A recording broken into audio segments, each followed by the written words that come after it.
Hi, yeah, Vedi Amrita here. And I was just sitting here reflecting on my path as a teacher and a trainer and realized I never had any intentions of doing any of this. I was in corporate America and, I had a pretty stressful job. And when we think about stress, it's not really like the work itself, but it's just navigating the energies around you, right? We all have been in those situations.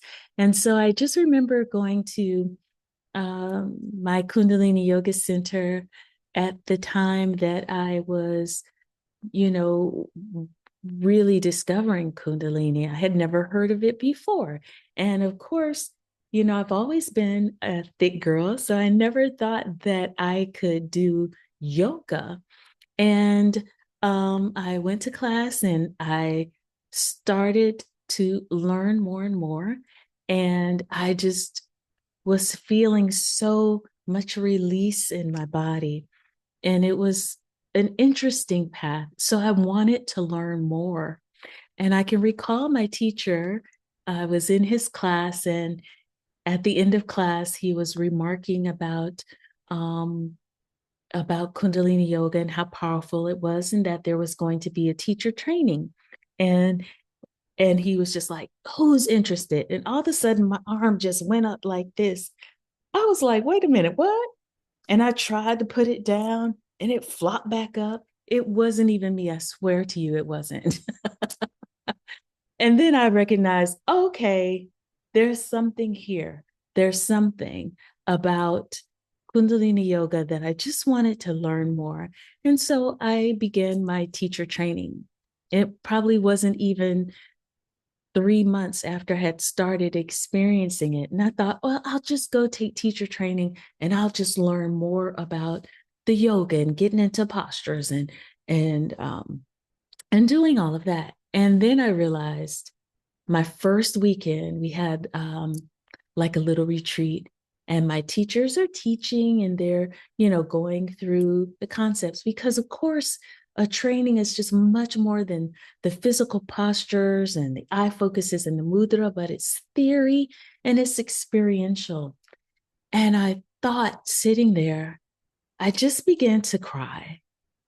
And I was like, wait, why are you crying? And I realized that to experience these tools that can help other people, for me to learn them and keep them all to myself would be the most selfish thing I could ever do.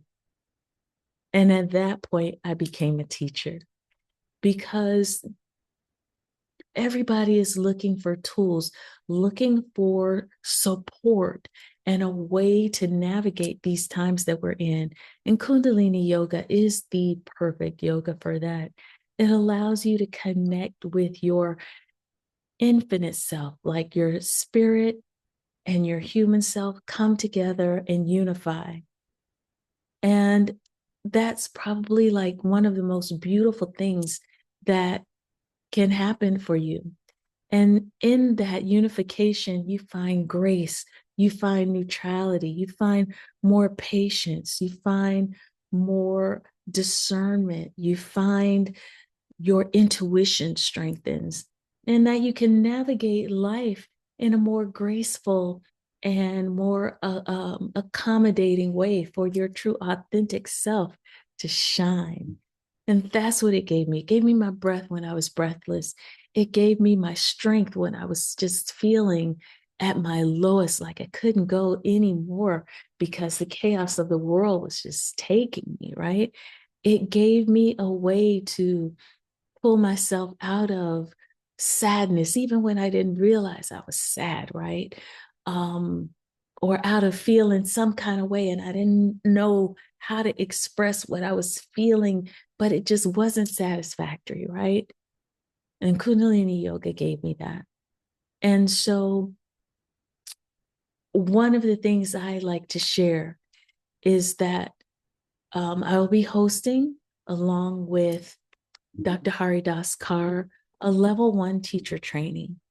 And here you will be able to learn a lot about Kundalini yoga, but really a lot about yourself, and give you the tools and the techniques that you can use and share with your family and your friends. And, if you, uh, want to do more, you can do more. Um, and we will be here to help you along the way. So I encourage you, teacher training is coming up. So join us. You won't regret it. Let us support you on your path to yourself. All right. Satnam, see you there.